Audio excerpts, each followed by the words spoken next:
गर्मियों के दिन आ रहे हैं और महालक्ष्मी सेल्स आपके लिए तैयार है लेटेस्ट कंज्यूमर अप्लायंसेस के साथ। Branded air conditioners, best brands, best offers के साथ आपके लिए अवेलेबल है महालक्ष्मी सेल्स में। एयर कूलर्स जो आपके पूरे घर में ठंडी हवा से आपके दिन को और खुशनुमा बनाए। Single door refrigerator, double door refrigerators, inverter battery, deep freezers, visi cooler, LED televisions, semi and fully automatic washing machines, water purifier, RO plus UV, आटा चक्की, water dispensers, water coolers, mini refrigerators, सभी appliances best brands के best offers के साथ आपके लिए available है Mahalakshmi sales में। कल्याण तालुक्यातील म्हारळ, वरप आणि कांबा या गावांमध्ये मूलभूत सुविधांचा अभाव असल्यानं नागरिकांना विविध समस्यांना सामोरं जावं लागत असल्याची बाब जिल्हाधिकारी श्रीकृष्ण पांचाळ यांच्या निदर्शनास आणून देण्यात आले। गावांमधील प्रलंबित प्रश्नांवर आयोजित बैठकीत लोकप्रतिनिधी आणि ग्रामस्थांनी तीव्र नाराजी व्यक्त केली। यावेळी आमदार कुमार आईलांनी माजी सरपंच प्रमोद देशमुख, आतिश भोईर, महेश देशमुख, योगेश देशमुख आणि दत्ता भोईर यांनी गावातील विविध समस्यांचा पाढा वाचला। गावांमध्ये अद्यापही रुग्णालय, रुग्णवाहिका सेवा आणि अग्निशमन दलाची सुविधा उपलब्ध नसल्याचं सांगण्यात आलंय। तसेच म्हारळ गावात स्वतंत्र स्मशानभूमी नसल्यानं नागरिकांना अडचणींचा सामना करावा लागतोय। गावातून जाणाऱ्या राष्ट्रीय महामार्गावर सर्व्हिस रोड, रस्ता, दुभाजक आणि दिवाबत्तीची व्यवस्था नसल्यानं अपघातांचा धोका वाढत असल्याची बाबही उपस्थित करण्यात आली आहे। याशिवाय खेळाची मैदानं नसणे, कचरा विघटन प्रकल्पांचा अभाव, महामार्गांच्या दुतर्फा साचलेला कचरा, पाणी टंचाई, पावसाच्या पाण्याचा योग्य विसर्ग न होणे आणि 5 पैकी 4 मोऱ्या बंद असल्यानं पावसाळ्यात पाणी साचण्याची समस्या गंभीर होत असल्याचं सांगण्यात आलंय। स्वतंत्र पोलीस ठाण्याचा अभाव असल्यानं गुन्हेगारी वाढत असल्याची चिंताही आमदार तथा इतर ग्रामस्थांनी व्यक्त केली आहे। बैठकीस कल्याण तहसीलदार, उपविभागीय अधिकारी विजयानंद शर्मा, उल्हासनगर तहसीलदार ज्योती कदम, पालिका उपायुक्त दीपाली चौगुले तसेच राष्ट्रीय महामार्ग विभागाच्या अभियंता ज्योती शिंदे आदी विभागाचे अधिकारी उपस्थित होते।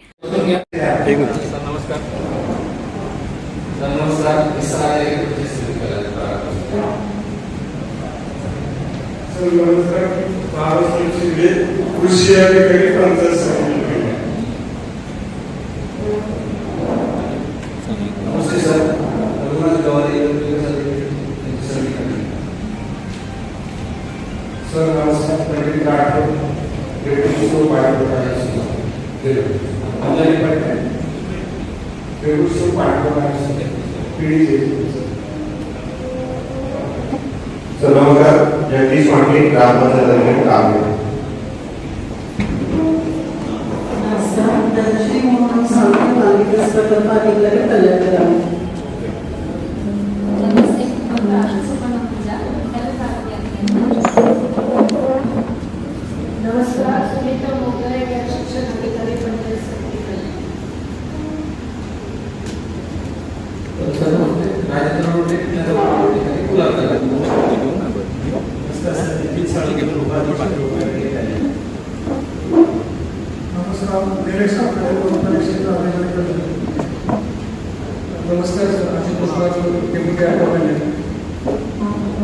नमस्कार सर, उपायुक्त कल्याण डोंबिवली ग्रामस्थ।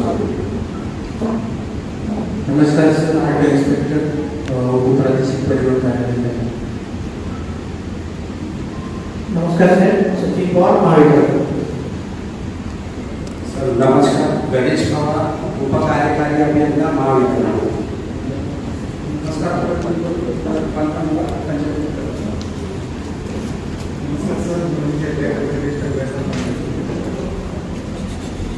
नमस्कार सर, रमेश रामचंद्र सांगले आपकी साहित्याचे संचालक। नमस्कार सर, मोहन नायकर विसर वगैरे आरोग्य पंचायत समिती। नमस्कार सर, राजकुमार सावंत।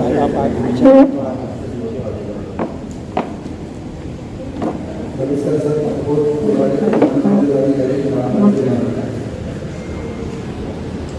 नमस्कार सर, पंचायत समिती।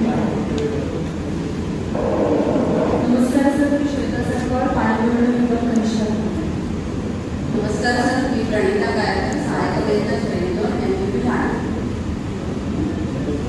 नमस्कार सर, वारकरी रोहित, सार्वजनिक बांधकाम जाहीर।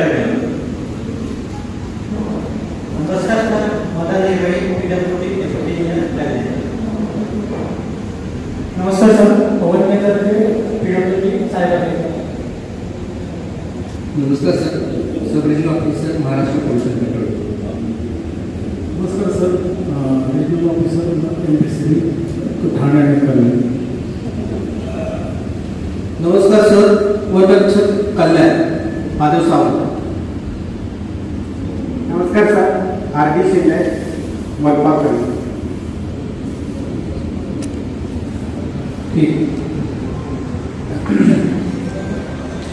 त्या अनुषंगानं मग ज्या संबंधित यंत्रणा आहेत तर त्यांना आपण काही लेखी सूचना दिल्या होत्या. त्या पद्धतीनं ते पत्र असतील तर त्या संबंधित विभागाला काही पत्र आपण फॉरवर्ड केले होते. परंतु एकंदरीत त्याच्यावरती काही विषयांवरती सोल्युशन निघत नव्हतं. काही विषय सुटले जात नव्हते आणि त्या अनुषंगानं आमदार साहेबांनी माझ्याशी चर्चा केली आणि जे मुख्यत्वे इथं अंमलबजावणीमध्ये जबाबदार अधिकारी आहेत, जे इथे संबंधित अधिकारी आहेत, त्यांना इथे बोलवले आणि त्याच पद्धतीनं आपली तिन्ही ग्रामपंचायत जी आहे तर त्या ग्रामपंचायतीसाठी बऱ्याचशा नियोजन जे आहे ते CEO जिल्हा परिषद साहेब करतात आणि काही कोऑर्डिनेशनमध्ये इश्यू आपल्याला सॉल्व्ह करायला लागतील. स्टेट डिपार्टमेंटची बरेचसे इश्यू आहेत तर त्या अनुषंगानं जिल्हाधिकारी, CEO, आमदार साहेब, प्रांत अधिकारी, तहसीलदार आणि सर्व तालुका स्तरावरचे PDO असतील, तालुका आरोग्य अधिकारी, डेप्युटी CEO पंचायत आपल्याला दिसत आहेत, डेप्युटी कमिशनर कल्याण डोंबिवली महापालिका. तर अशा पद्धतीने आपण बैठक बोलवलेली आहे. तर जे मुद्दे मांडले होते आमदार साहेबांनी तर त्या अनुषंगाने आपण यादी बनवलेली आहे. या अनुषंगाने काही माहिती तयारी थोडीशी प्रशासनाने केली आहे. तर आता जे आहे तर एक एक विषयाच्या अनुषंगाने आपण हे करू आणि आमदार साहेब पण काही बोलतील आणि मग आपण त्या विषयाच्या अनुषंगाने काय करता येईल ते आपण प्रशासन सांगू. हे आपण मुद्द्याने एक एक जाऊ म्हणजे एका मुद्द्यावर सविस्तर चर्चा होईल. 4-5 मुद्दे मिस झाले तर मग त्याच्यामध्ये कन्फ्युजन होईल. तर त्या मुद्द्याच्या अनुषंगाने जर काही बोलायचं असेल कोणाला तर आपण सुद्धा त्यावेळेस बोलावं, जेणेकरून असे नको की फक्त आम्ही सांगून गेलो इथून असं प्रशासन म्हणजे आमचीही अपेक्षा नाही. तर आपण सांगावं, आपलं काही सजेशन असेल तेही सांगावं, काही त्याच्यामध्ये सुधारणा करता येईल किंवा काय करण्यामध्ये अंमलबजावणीमध्ये आपलं काही इनपुट्स असेल तर ते पण द्यावं. त्या पद्धतीने आपण आता बैठकीला सुरुवात करूया.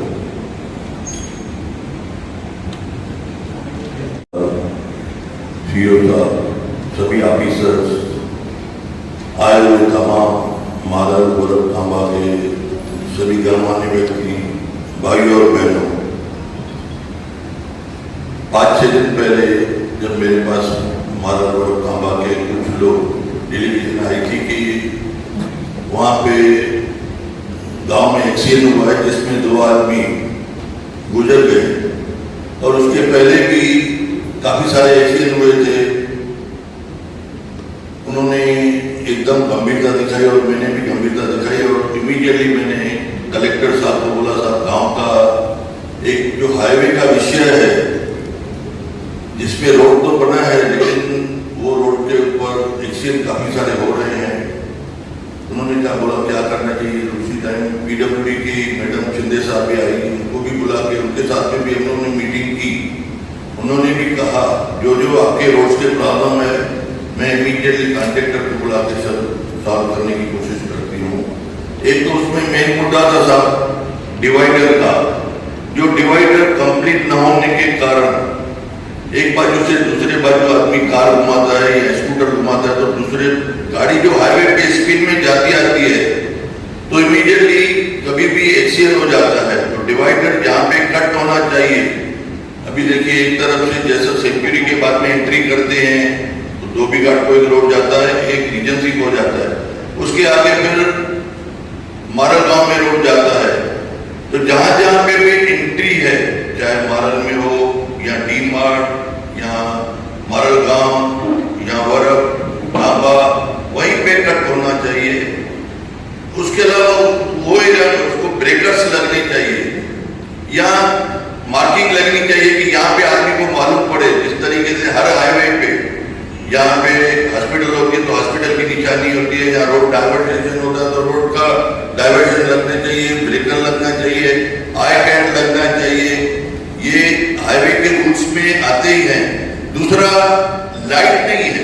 जिसके वजह से रात आधी रात जो भी आदमी यहाँ पे सफर करते हैं, आप ये देखें ये रोड पे कम से कम 12 से 15 रोड पे शादी हाल है। शादी हाल वालों को पार्किंग मिलती है, लेकिन आने जाने वाले के ट्रैफिक को ब्लॉकेज जो मिलती है उसकी वजह से वो सर्विस होती है। हर हाईवे पे सर्विस रोड होता है, ये तीनों गांव पे सर्विस रोड नहीं है, जिसकी वजह से एक्सीडेंट का खतरा ज्यादा होता है। क्योंकि गांव से जब भी आदमी निकलता है तो उसको सीधा हाईवे टच होता है, तो हाईवे में से आदमी अपने अपने ख्यालात में कभी स्कूटर लेके निकलते हैं, कभी कार लेके निकलते हैं, कभी जीप लेके निकलते हैं या अंदर भी जाते हैं। उनको ये ध्यान में नहीं रहता कि मेरे हाईवे से स्पीड में गाड़ी जाती होगी, क्योंकि वैसा सिस्टम पहले आज तक गाँव का भी ड्रेनेज या तीनों गाँव का भी ड्रेनेज यही नदी में आता होगा। अगर ये नदी क्लीन होगी तो शायद गंदगी नहीं होगी। दूसरा, ये तीनों गांव में मेजर प्रॉब्लम है साहब डंपिंग ग्राउंड का। तीनों गांव में साहब आप हाईवे पे चलेंगे, यहाँ पे बरफ गांव में बड़ा राधा स्वामी सत्संग हाल है, वहां पे दिल्ली से या ब्यास से न जाने कहाँ से संत बंद महात्मा लोग आते हैं, जहाँ पे लाखों लोग की पब्लिक आती है। प्लस मारल गांव में से जो भी आदमी निकलता है, मारल गांव में अंदर क्लीनिंग है, लेकिन बाहर जब हाईवे पे आते हैं उनको लगता है कोई गांव में आ गया है, तो वो गांव की पोजीशन ऐसी खराब है। यहाँ पे जाने वाले न जाने मुंबई में कितने टीटवाला दर्शन के लिए आते हैं, मुरबा जाते हैं या नासिक जाते हैं, शिरडी जाते हैं। अगर हाईवे पे ये कंडीशन होगी तो मुझे नहीं लगता है कि आदमी को अच्छा लगेगा कि ये इसके लिए डंपिंग ग्राउंड के लिए यहाँ से उठा के कहाँ पे कोई भी डंपिंग ग्राउंड में ये लगेंगे। यहाँ पे कोई भी फायर ब्रिगेड की सुविधा नहीं है तीनों गाँव में। आज यहाँ पे बिल्डिंग्स बनी है, अभी ये देखिए आप चारों तरफ में यहाँ पे टावर्स है, कभी आग लग गई तो किसके पास जावे। आज मारल बरफ कांबा तीनों गांव में बिल्डिंग्स बन रही है, लेकिन इनके पास फायर ब्रिगेड रात आधी रात आग का कोई भरोसा नहीं रहता है। अगर फायर ब्रिगेड होगी तो कोई तकलीफ नहीं होगी। एक भी एम्बुलेंस नहीं है तीनों गाँव में। जिस तरीके से हर गाँव में साहब जी एम्बुलेंस की सर्विस रहती है, ये तीनों गाँव में एम्बुलेंस देंगे तो बहुत अच्छा है। तीनों गाँव में साहब डिस्पेंसरी नहीं है। आज किसका भी कोई एक्सीडेंट हो या किसको बीमारी हो या किसको हॉस्पिटल में जाना हो, यहाँ पे हमारे उल्लासनगर की हॉस्पिटल है लेकिन ओपीडी नहीं है, लेकिन हर गांव को अपना अपना हॉस्पिटल होगा तो अच्छा होगा। तीनों गांव की जो स्कूल्स है, तीनों गांव में स्कूल्स की कंडीशन ऐसी है, बच्चे लोग पढ़ाई करते हैं, ऊपर से पानी टपकता है, टीचर को बैठने के लिए जगह नहीं है, बेंचेस बराबर नहीं है, ऊपर से पतरे टूटे फूटे हैं। कोई स्कूल तो बोलते ये फॉरेस्ट में है, इसका रिपेयरिंग कैसे होगा, न ग्राम पंचायत कर सकती है। लेकिन कलेक्टर साहब आपको इतना पावर है, आप ये तीनों गांव को अच्छा से अच्छा कार्य कर सकते हैं। रिपेयरिंग के लिए मारल बरफ कांबा तीनों गांव की ग्राम पंचायत ऐसी है, उनको बैठने की भी बराबर जगह नहीं है। अभी मारल गांव की जो ग्राम पंचायत है उसकी जगह MIDC में है। अगर आप उनको परमिशन लेके या आप उनको इंडिविजुअल करके देंगे तो मारल गांव अपनी ग्राम पंचायत अपने फंड से या आपके सहयोग से उसको अच्छा सा कर सकते हैं और ग्राम पंचायत अच्छा चला सकते हैं। शमशान भूमि तीनों गांव में, मारल गांव में साहब शमशान भूमि नहीं है। ये जब भी यहाँ पे मारल गांव में कोई डेथ होता है तो ये रिक्वेस्ट करके उल्लासनगर में बॉडी लेके आते हैं। समझो उल्लासनगर वाले वासी इनको नहीं अलाउ करते हैं तो ये मारल गांव का बॉडी किधर जाएगा। उसके लिए कहाँ भी इनको शमशान भूमि मारल गांव में देनी चाहिए, या वरब और कांबा की भी जो शमशान भूमि है उसकी अच्छी तरह से मरम्मत होनी चाहिए।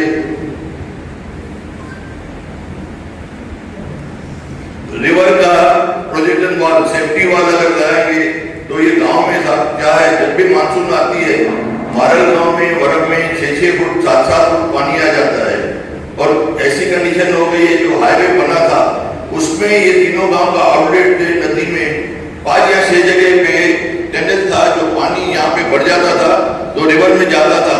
लेकिन जब से ये हाईवे बना है तो वो उन्होंने 5-6 होल बंद करके सिर्फ अभी एक ही जगह से आउटलेट है। तो जब भी मानसून आती है या 5 या 6 फुट 7-8 फुट पानी बढ़ जाता है, नदी जब भी ओवरफ्लो होती है फिर वो बैक वाटर गाँव में चले आते हैं। इनको इमरजेंसी के लिए बोर्ड भी नहीं है, न कोई सुविधा है। कभी भी कुछ भी प्रॉब्लम हो जाए तो इनको बहुत सारी मानसून में तकलीफ झेलनी पड़ती है। उसके लिए भी सुविधा करेंगे तो बहुत अच्छा है। लाइट का प्रॉब्लम है, कभी लाइट जब चली जाती है कि इतनी स्ट्रेंथ नहीं है। अभी भी हाल में काबा गांव में एक नया ट्रांसफार्मर है, लेकिन बाकी जगह पे भी जो सुविधा नहीं है वो सुविधा बराबर से होनी चाहिए, ऐसा मेरा एक रिक्वेस्ट है। बोर्ड्स के लिए अरेंजमेंट करेंगे तो इमरजेंसी के लिए हर ग्राम पंचायत को बोर्ड देंगे तो बहुत उसके लिए सुविधा हो जाएगी। ये तीनों गांव में साहब गार्डन्स ही नहीं है, चाहे सीनियर सिटीजन हो, लेडीज हो या बच्चे लोगों की तरह खेलने का हो, तीनों गांव में गार्डन्स नहीं है। यहाँ पे तालाब है, काबा गांव में तालाब है, उसको डेवलप करने के लिए फंड्स चाहिए। अगर आप सपोर्ट करेंगे, वहाँ पे गणपति विसर्जन भी होती है और एंटरटेनमेंट के लिए भी यहाँ पे कोई नहीं जगह है, तो अगर आप सपोर्ट करेंगे तो वो एक तालाब भी अच्छा हो जाएगा। वरप गांव का भी एक तालाब है, उसको भी फंड्स देंगे तो वो भी एक अच्छी सपोर्ट मिल जाएगी। दूसरा जो ये डिवाइडर लगा हुआ है उसके चारों तरफ आप कचरा पड़ा है, जब भी गाड़ी जाती है, स्कूटर हो या कार हो, तो स्लिप हो जाती है मट्टी में, डस्ट में या सैंड में। रोड क्लीन होगा तो शायद स्लिप नहीं भी होगी, लेकिन डस्ट या मट्टी होगी, सैंड होगी तो उसमें गाड़ी ये हो जाती है। ब्यूटिफिकेशन के लिए तीनों ग्राम पंचायत को फंड्स देंगे तो बहुत ही अच्छा रहेगा। ये सब जो आज एंटिला में हम बैठे हैं, यहाँ पे मैंने घाट बनाया है जहाँ पे गणपति विसर्जन होती है, माता का पूजा होती है, विसर्जन होती है, झूलेलाल जी का हमारा। अगर इसको टूरिज्म स्पॉट करेंगे तो ये सब तीनों गांव वाले प्लस उल्लासनगर वाले उसका सब अच्छी तरह से लाभ ले सकेंगे। इनमें 12वां 13वां ये लोग कभी 5वां मेल करते हैं, नासिक जाते हैं तो यहीं पे भी कर सकते हैं।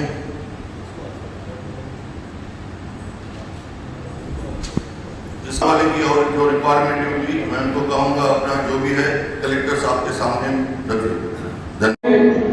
वैसा आपल्याला सांगायला जरा आम्हाला पण लाज वाटते, कारण 1 लाख लोकसंख्येचं गाव आहे आणि तिथे पाण्याची पण आम्हाला असुविधा, म्हणजे एकच 2-3 इंच फक्त कनेक्शन महाराष्ट्र निघाली आहे आणि त्याच्यावर 1 लाख लोकसंख्या पाणी देताना आम्हाला खूप अवघड होतं। त्यानंतर आम्हाला स्वतंत्र अशी कुठलीच योजना करता येत नाही। एमआयडीसीच्या हातीमध्ये आमचं ग्रामपंचायत कार्यालय आहे, ते आम्हाला तिथं स्ट्रीट लाईट लावून देत नाही, आम्हाला रस्ते बनवून देत नाही, आम्हाला गटार बनवून देत नाही। त्यांना जर तुम्ही ते कळवा। आणि त्यानंतर मुख्य रस्त्याचा विषय साहेबांनी सांगितलेला आहे तर ब्रेकर प्रत्येक ठिकाणी या 3 नावावरच पाहिजे, तर या 3 नावाची भरपूर लोक ऍक्सिडेंट मध्ये गेलेले आहेत, त्यामुळे त्यांचा न्याय द्यायचं त्यांना हे आम्हाला हे पाहिजे। त्यानंतर दुसरा विषय असा आहे, पूर्ण महाराष्ट्रामध्ये तांब्यामध्ये वरपमध्ये एमएससीबीचा जो अत्याचार चालू आहे, तर रातोरात बिल्डिंगचे मीटर बदली करून जातात, स्मार्ट मीटर लावून जातात। आज एकेकाला 2000 रुपये बिल येणारा बिल आता 15,000, 8,000, 10,000 असं येतो। ज्या माणसाला 15,000 पगार आहे तो 12-13,000 रुपये बिल कसं भरायचं आहे, ते आम्हाला न्याय मिळून द्या। आणि तर दुसरा विषय असा आहे, कांद्यापासून जे पुढे रस्ते बनवले नॅशनल हायवेने, त्यांच्या प्रत्येक गावाला मस्त रोडला लावून दिलेलं आहे आणि महाराष्ट्र कांद्याला कुठेच लाईट लावून दिलेली नाही। आणि राहिला महाराष्ट्र विषय, महाराष्ट्र आम्हाला जे एक साईडचा रस्ता आम्ही मागच्या आम्हाला बनवून दिला नाही, त्याला कारण असं आहे कारण हा रस्ता ते उल्हासनगरचा सांगतात म्युन्सिपालिटीचं, कारण इथपर्यंत खारवणीपर्यंत आमच्या उल्हासनगरचे हात आहे। मग साहेब आम्ही तिकडे का बनवून द्यायचा रस्ता, त्याला आमच्या 7-12ची जमिनी आहे, 7-12ची जमीन जेव्हा जाते आम्ही शेतकरी आहोत, आम्हाला त्याचा मोबदला भेटला पाहिजे, आमचे व्यवसाय तिथे चालतात। हे असे अनेक कारण आहेत तर तिथे आम्हाला मोबदला दिला तर आम्ही सगळे लोक तुम्हाला सहकार्य करायला तयार आहेत। ज्यावेळेस 3 ते 4 वर्षापूर्वी हायवे बनला त्यावेळेस 5 मोऱ्या MMRD म्हणजे मेन मुख्य रस्त्यावर क्रॉस नाले लिहून दिलेले, तर 5 मोऱ्या तिथं होत्या। मग आता त्यापैकी एकच मोरी आहे म्हणजे क्रॉस नाले, मग बाकीचे 4 मोऱ्या पूर्ण पॅक झालेले आहेत। मग मला असं वाटतं की ते चोरी झाले ते काय, कारण त्याच्यामुळे एवढं प्रॉब्लेम होतो साहेब। एक पाऊस जरी पडला 1 तास तर मेन हायवेला साधारण 4-4 फूट पाणी जमा होतो। आणि हे पत्रव्यवहार मी जवळजवळ भरपूर केलेले आहे 4-5 वर्षापासून, तर त्या बाबतीत मी माझं हे दिलेलं आहे पत्र या ठिकाणी आणि सोबत कागदपत्र संपूर्ण लावलेले आहे जो प्रॉब्लेम होतो तो। दुसरा विषय स्वतंत्र पोलीस स्टेशन, गेले 2007 पासून मी स्वतंत्र पोलीस स्टेशनसाठी पत्रव्यवहार केलेले आहे आणि रिजन्सीमध्ये जागा आहे एक 2 एकर 58 सर्वे नंबरमध्ये 2 एकर जागा आहे. त्यातून जर काही जागा जर पोलीस स्टेशनला मिळाली तर बरं पडेल. कारण महाराळ वरप कांब्यासाठी एक स्वतंत्र पोलीस स्टेशनचा प्रस्ताव 2 ते 3 वेळेस इथून पोलीस स्टेशनवरून पण गेलेला आहे. म्हणजे प्रस्तावाची सगळी प्रोसेस झाली, फक्त जागेअभावी हा विषय राहिलेला आहे. तर त्या बाबतीत साहेब गुन्हेगारी खूप वाढत गेली आणि लोकसंख्या खूप वाढत चाललेली आहे. तर स्वतंत्र पोलीस स्टेशन हे लवकरात लवकर व्हावा माझी अशी इच्छा आहे. कारण 22 एकर पण जागा आहे रिजन्सीमध्ये. तिथे जरी एखाद एकर जागा जर पोलीस स्टेशनला दिली तर बरी होईल साहेब. धन्यवाद. त्यानंतर जो रोड आपला थारवानीपर्यंत येतो तो MMRD आम्हाला हायवेवाले सांगतात MMRDच्या अंडरमध्ये आणि तो साधारण एक 700 ते 800 मीटर रोड आहे. 1 किलोमीटर पकडा, 1 किलोमीटर पण होणार नाही. 700-800 मीटर रोड आहे तो MMRDच्या अंडरमध्ये आहे. त्यानंतर हायवे चालू होतो म्हणजे PWDच्या अंडरमध्ये. आता नेमकी इथे MMRD अजिबात लक्ष देत नाही साहेब. आम्ही पत्रव्यवहार केले एक साधारण 5 वर्षामध्ये आम्ही पत्रव्यवहार केले. मागील कलेक्टर साहेब होते तात्कालिक, त्यांच्याकडे आम्ही मिटिंग घेतल्या तरी कुठली सुविधा त्यांनी MMRDने दिली नाही आम्हाला. त्यानंतर त्यांनी जे आमच्या गावामध्ये जो मोरबी ठेवलेले म्हणजे साखाव जे ठेवलेले आहेत ते पण अतिशय चुकीच्या पद्धतीने ठेवलेले आहेत. तर त्याचा तुम्ही MMRDकडून तपशील घेऊन व्यवस्थित एक चांगला साखाव जर मोठा बनवला तर तो आमच्या मोठ्या नाल्यामध्ये जाणार, मोठ्या नाल्यामधून तो नदीमध्ये म्हणजे तो हे होणार. आणि त्यानंतर MMRDने त्यावेळेस कसं केलं, पूर्ण जसे माझे सरपंचांनी सांगितलं की रिजन्सीच्या अंडरमध्ये म्हणजे या उल्हासनगरच्या हद्दीमध्ये असलेला रोड तो त्यांनी सेंटर लाईन त्यांची चुकवली आणि त्यानंतर त्यांनी इकडे जागा असताना पण ती ॲक्वायर नाही केली आणि आमच्याकडे तो टाकला. आता त्याच्यामध्ये एक लेन झालेली आहे, मध्ये डिवायडर लागलेला नाही, फक्त 3च लेन झालेले आहेत. त्याच्यामध्ये तिकडचा नाला पण झालेला नाही. त्याच्यामुळे आमच्याकडे भरपूर प्रॉब्लेम मार्गामध्ये होत आहे. तर साहेब आमची अशी सर्वांची इच्छा आहे की त्या साईडला एक लेन करून तिथे एक नाला जर झाला आणि मध्ये जर डिवायडरच्या लाईटी लागल्या तर आमच्या सगळ्या व्यवस्थित प्रॉब्लेम सॉल्व्ह होईल. फक्त राहिला विषय त्यामध्ये फक्त एक 15 फुटाचा या साईडला 15 फुटाचा जो फुटपाथ ठेवला आहे तो जर कट केला तर तिकडची आमची जागा तुम्ही कव्हर करू शकता. आणि साधारण तो आपला जो हायवे झाला त्या लेवलला ती दोन्ही लेन होतील आणि एक व्यवस्थित प्रॉब्लेम सॉल्व्ह होते. त्याच्यावर साहेब तुम्ही लक्ष द्या. काही करायला जागेची किंवा मागणीचे विषय आहे तर तुम्ही बोला ना. आपण एक विषयावर बोलतो, फक्त एक जलजीवन मिशन विषय आहे. मारळ ते कामादरम्यान मुख्य रस्त्यावर लाईट व्यवस्था करणे, कल्याण मुरबाड राष्ट्रीय महामार्ग क्रमांक 61 वरील ग्रामपंचायत अधिक रस्त्यावर पथदेवी रस्त्यावर बसवण्याच्या प्रस्तावास मान्यता दिली. नॅशनल हायवे मारळ ते कांबा दरम्यान मेन जो रस्ता आहे त्यावर लाईटची व्यवस्था आपल्याला करायची आहे. एक चेअर तो पुढे घ्या, एक चेअर पुढे घ्यायला सांगा. एक चेअर इथे ज्योतिषी राष्ट्रीय महामार्ग विभाग ठाणे. सर पहिला मुद्दा जो आहे NH61 वरती लाईटची व्यवस्था करणे. सर पूर्वी एस्टिमेट 2020 साली मॉर्गला सबमिट करण्यात आलेले आणि त्याच्यामध्ये लाईटची व्यवस्था नव्हती सर. आणि पूर्वी पण तो जेव्हा एस्टिमेट केला तेव्हा तो as per traffic consideration PCU आपण तो 2 लेन घेतलेला, पण त्यानंतर तो आपण CS मध्ये म्हणजे एक्स्ट्रा स्कोप वाढवून तो आपण 4 लेन केला. पण मग लाईट जर त्या कॉस्टिंगमध्ये बसला नाही त्यामुळे लाईट CS मध्ये आपण त्यावेळेस पण घेतल्या नाही. तर आम्ही साहेबांनी पत्र दिल्यानंतर परत आम्ही दिल्लीला एस्टिमेट तिथं सबमिट केलं कारण हे काम पूर्ण झालं आहे. पण त्या एस्टिमेटला मान्यता मिळाली नाही सर आणि मग आम्ही साहेबांच्या सांगण्यावरून परत TPDCला पण दिलं सर. आता साहेबांनी पत्र हे केलं, एस्टिमेट किती आहे? अराउंड 95 lakhs आहे सर. 95 lakhs. आणि एजन्सी तुम्ही म्हणून काम करा. मेंटेनन्स मग ग्रामपंचायतीला नंतर हँडओव्हर करावं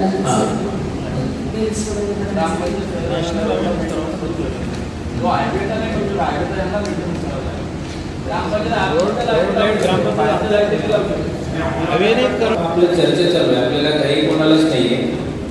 काही ज्यांना असेल त्यांनी पटकन बोलून बंद होऊ शकतो. आता साहेबांनी तर आम्ही पहिलेच केले जे सोल्युशन देऊ शकते. कारण ह्याच्यासाठी मंजुरी तर ही मंजुरी म्हणजे आता साहेबांनी DCM साहेबांचं पत्र त्यांच्या साहेबांच्या पत्रावर मार्क घेतलेलं आहे. त्याच्यावरती त्यांनी DCM साहेबांनी लिहून पण दिलं जिल्हाधिकारी ठाणे तपासून सादर करावे आणि असे सादर करावे. याचा अर्थ की आता तो DPC मध्ये पुढची 10 दिवसांचं DPC लागेल. 95 लाखाचं एस्टिमेट असेल. DPC मध्ये साहेब होतील. DCM साहेब आपले जिल्हा नियोजन समितीचे अध्यक्ष आहेत शिंदे साहेब, तर ते मान्यता साहेब होतील आणि मॅक्झिमम आहे की मान्यता मिळेल आपण वगैरे करू. त्यासाठी मी पुढचा क्वेश्चन पहिले विचारलं की मेंटेनन्स मंजूर करणे हा मोठा मुद्दा राहणार नाही, परंतु त्याची देखभाल करणे, त्याचा रिकरिंग एक्सपेंडिचर जो आहे त्याचं काय सोल्युशन निघते का आम्ही लगेच चर्चा करतो. मग तुमचं काही असेल तर सांगा. जसं ग्रामपंचायत करू शकत नाही हे यांनी मी सांगितलं, कारण खर्च जो असतो तेवढा खर्च त्याचा रिकरिंग राहणार आणि दोन्ही बाजूने बरोबर आहे. ग्रामपंचायतच्या हद्दीमध्ये जरी असेल परंतु नॅशनल हायवे तो काही ग्रामपंचायतच्या वापरासाठी नाही आहे, फक्त काही ग्रामपंचायत वापरते असं नाही आहे. तर ते दोन्ही बघायला लागेल आपल्याला, सोल्युशन आपण बघू काय करूया.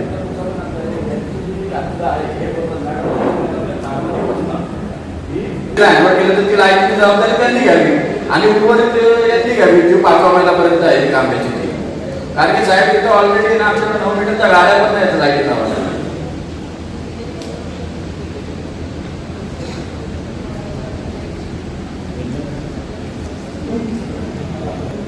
बिल भरते.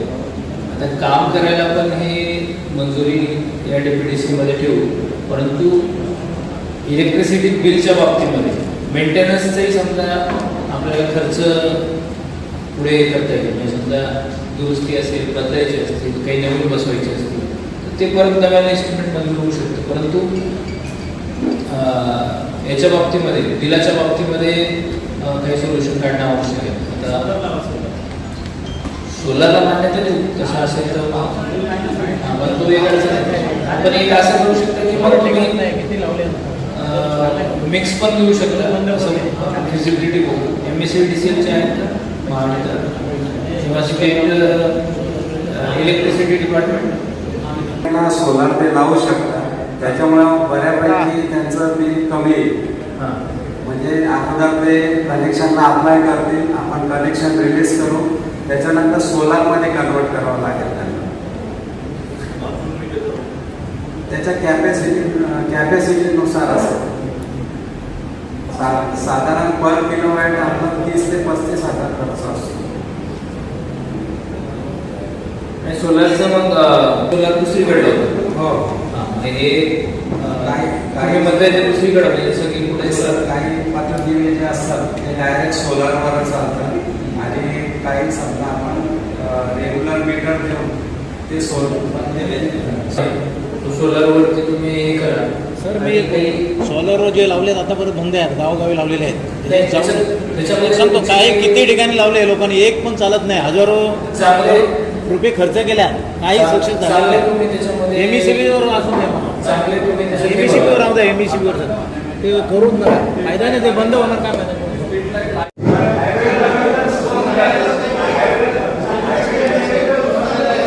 हायवेचे मुद्दे आता झाले. त्याला तुम्ही लगा तो नाला जो दिलाय तो आहे 2 फुटाचा आणि आमचा गावातून येणारा म्हणजे महाराजांमधून 1 नंबर वाटतो 7, 5, 4 नंबर वाटतो हा 12 फुटाचा नाला आहे. ज्यावेळी तुम्ही रोड बनवला हायवे त्या टायमाला नॅशनल हायवे त्या टायमाला तुम्ही इथून पुढे जाऊन रोड वाटतो सुद्धा 12 फुटाच्या नाल्याचं पाणी 2 फुटामध्ये कसं जाणार? पहिला मुद्दा. कारण की अरवणीवाल्यांची जागा दिली नाही. आता त्यांनी जे काम चालू केलंय ते फक्त 2 फुटात आहे. साहेब जर 12 फुटाच्या नाल्याचं पाणी 2 फुटामध्ये कसं कळलं? आता येतो पावसाळा, शिवाजीनगरमध्ये दरवर्षी कमीत कमी 600 घरं फुटतात. ज्यानंतर जून आलेला आहे पावसाळ्याच्या सीझनने त्या रस्त्याचा प्रॉब्लेम अत्यावश्यक आहे. आजच्या घडीला ते गरजेचं आहे. क्रमांक 17 मध्ये तो येतोय. आपला आता मुद्दा क्रमांक 4 चर्चेला आहे. संपूर्ण 22 मुद्दे चर्चेला येतात. तुम्ही जे बोलणार आहात ना तो मुद्दा 17वा आहे, त्याच्या अनुषंगाने आहे. नवीन ट्रान्सफॉर्मर या 3 गावांमध्ये आपल्याला बसवायचा आहे आणि त्यासाठी निधी उपलब्ध करून देणे, एकाच ठिकाणी वीज भरणा केंद्र सुरू करणे. MSCB आहे. मागच्या वर्षी पण महाराज गावासाठी काम आणि त्या गावासाठी PPDCच्या थ्रू बरेच प्रस्ताव पाठवले होते. 1 कोटीच्या निधीमधून सध्या सगळी कामं चालू आहेत. त्यामध्ये आपण औषधपाडा इथे नवीन ट्रान्सफॉर्मर केलं, सीमा रिसोर्टच्या ट्रान्सफॉर्मरची क्षमता वाढवली, वर पाण्याच्या टाकीच्या ट्रान्सफॉर्मरची क्षमता वाढवली. आता त्याच्यासोबतच वरच्या बसस्टॉपच्या जवळ शटर कंपनीचा ट्रान्सफॉर्मर त्याची क्षमता वाढवायचं काम चालू आहे. कांबा तलाव आणि शिवमंदिर कांबा इथे 2 नवीन ट्रान्सफॉर्मर होणार आहे, त्याचं पण काम चालू करायचं आहे. महाराज खदानमधलं काम प्रगतीपथावर आहे, फक्त ट्रान्सफॉर्मर बसवायचं काम चालू आहे. सर या व्यतिरिक्त आम्हाला आणखी महाराळ गावासाठी 3 ट्रान्सफॉर्मरची म्हणजे अगदीच गरज आहे. वरद गावासाठी एका ट्रान्सफॉर्मरची गरज आहे. त्यांचे प्रस्ताव आम्ही आधी पाठवले होते, पण मार्च महिन्यामुळं त्याचे व्हॅलिडेशन संपले. ते रिव्हॅलिडेशन आम्ही परत देतो ह्यावेळी. 4 सगळी 25-26 कामं आहेत. हो सर. हे बघा माहिती नव्हते याला सोडून अजून किती कामं मंजूर होणार साहेब त्याच्यामध्ये आमच्या महाराष्ट्रामध्ये त्यांना पण माहिती आहे, महाराष्ट्रामध्ये मुख्य गावदेवीचा आमचा जो ट्रान्सफॉर्मर आहे, ऑलरेडी तिथे एक ट्रान्सफॉर्मर आहे आणि त्याच्यावर एवढं लोड आहे ना, तर ते दिवसातून दिवसाला लाईट जाते तिथे. जेव्हा ट्रान्सफॉर्मर जातो तर 2-2 दिवस लाईट येत नाही तिथे. तर त्यांना मी जागा पण ऑलरेडी जागा महाराष्ट्रामध्ये जागेचा भाव एवढा आहे ना, तर जागा भेटत नाही. तर त्यांना मी जागा पण अवेलेबल करून दिली. त्यांनी एकदा प्रस्ताव पाठवला, पण मला एक बोलायचं आहे, हा निधी हा डीपीडीसी देणं गरजेचं आहे का आमदार निधीतून देणं गरजेचं आहे? एमएससीबी पण काय करू शकते ना, एमएससीबी कडे फंडिंग असणार का नाही? एक दोन्ही आपण एमएससीबीला सांगू. फक्त एमएससीबीला सांगणे मंजुरीला वेळ हा जास्त लागू शकतो. जे नाही दोनदा त्यांनी प्रस्ताव दिले, दोन्ही प्रस्ताव 2 वेळा गेले बरोबरच्या आणि त्याला 3 ट्रान्सफॉर्मरला जागा मी अवेलेबल पण करून दिली. कुठल्या मुद्द्याच्या अनुषंगाने आपण ठराविक जे आहे तुमचं मार्ग म्हणतात ते कुठून येते तुम्ही नंतर सांगा. आता त्याच्यावरती मिळाला त्यांनी करावं, कुठल्या निवडणूक करावं आपण तो बघू नंतर. आता टेक्निकली तुम्ही बघा 12 कामं ही इथं दिसत आहेत. 12 कामं जी दिसत आहेत ती लवकर कम्प्लीट करा. जे मरळसाठी जे नवीन ट्रान्सफॉर्मर बनतात त्याचे एस्टिमेट कितीचं आहे? सर आता ते परत मला रिवाइज करून द्यावे लागतील एस्टिमेट. साधारणतः 35 लाखाची एस्टिमेट आहे. ठीक है, मग तो द्या. बंदी नहीं करता उसको कुछ गुना तार लगा के वापस करता है. रात को फोन किया, दूसरे दिन में 2 बार सुना है, तुम हम आपको 2 बजे, जब हम 3 बजे सब ग्राम पंचायत सदस्य होने के 3 बजे तक हम लोग जाग सकते. तुम एमएससी के अधिकारी हो 3 बजे आगे नहीं काम कर सकते.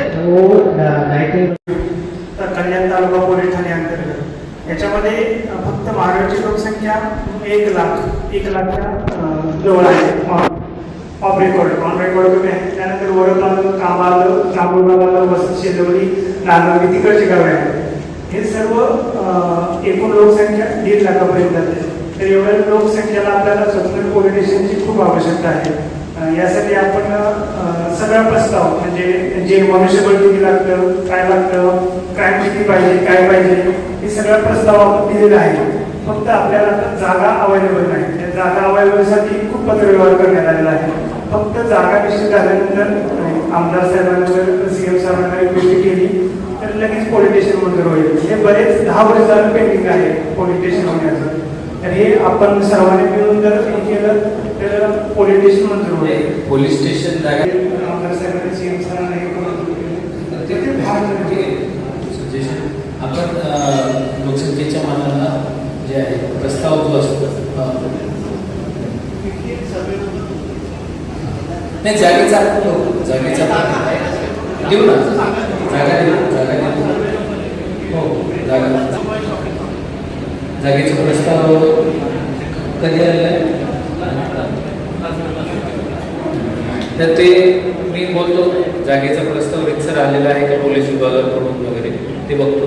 आला असेल आपण प्रोसेस करून शासनाकडे लगेच पाठवतो. जागेचा इश्यू तेवढा सरांना या मुद्द्याबद्दल बोलतो. जागेचा असेल तर पर्सनली बोलतो. हॅलो सर, आपण लाईटीचा विषय करू नका. तुला जर आम्ही परमिशन देतोय तर तुला ट्रान्सफॉर्मर घेणं अनिवार्य आहे. जर आमच्या जनतेचे आम्हाला जे पहिल्यापासून मिळालेलं ट्रान्सफॉर्मर आहे त्याच्यावर जे नवीन बिल्डर येतात ते बांधकाम करतात, 200 फ्लॅट घेतात, त्याच्यावर ते कनेक्शन जातं. त्याच्यामुळे तो ट्रान्सफॉर्मरवर लोड येतो आणि जनतेला याच्यापासून तकलीफ होते. ग्रामस्थांना आपण सध्या अस्तित्व ट्रान्सफॉर्मर आपण सध्या देत नाही. बिल्डरला आपण ट्रान्सफॉर्मर कंपल्सरी केले. अशी एक जरी केस आढळली तरी आम्हाला मी काय म्हणतो, तुम्ही किती महाराष्ट्रामध्ये किती बिल्डिंग झाल्या तेवढ्या 5 वर्षात आणि तुम्ही किती ट्रान्सफॉर्मर बसवले याची मला तुम्ही लेखी द्या ना. प्रत्येक बिल्डिंग ट्रान्सफॉर्मर सपोर्ट असेल तर तहसीलदार देखील पोलीस यंत्रणा त्यांनी पण द्यावा. ग्रामपंचायतने अनधिकृत बांधकाम पाडणं आवश्यक आहे. परंतु पुढाकारी पाडायला सुरुवात करा आपण सपोर्ट करू. आता या मीटरचा विषय संपला. पवार साहेब वैद्यकीय अधिकाऱ्यांना पत्र दिलेलं आहे की त्यांच्या कन्सर्न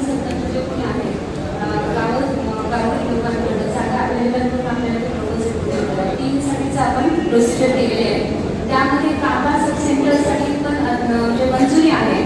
काबा सबसेंटरला जागा अवेलेबल आहे म्हणून कंटेनरमध्ये सुद्धा आपल्याला आपण सबसेंटर उपकेंद्र चालू केलेले आहे. आणि कामगारचं सबसेंटर आपण प्राथमिक आरोग्य केंद्र साठीचं जे प्रपोजल आहे ते पूर्ण केलेलं आहे आणि ते नोव्हेंबर 2025 मध्येच मला वाटतं BH आरोग्य सेवेला प्रस्ताव पूर्ण केला. अपग्रेडेशनचं पाठवलेलं हां BSCचं कामासाठी. ठीक आहे. तो जागेचा आता जागे प्रकल्पांना जागा तरतूद नाहीये किंवा उपलब्ध नाही. आता कांबा मारळ आणि वरप याच्यामध्ये एक सबसेंटर यावेळी संबंधित अधिकाऱ्यांनी मांडण्यात आलेल्या प्रश्नांची नोंद घेत आवश्यक कारवाई करण्याचं आश्वासन दिलं. Bureau report Swanand media, Ulhasnagar. ताज्या घडामोडींसाठी स्वानंद न्यूजला सबस्क्राईब करा आणि बेल आयकॉनवर क्लिक करा.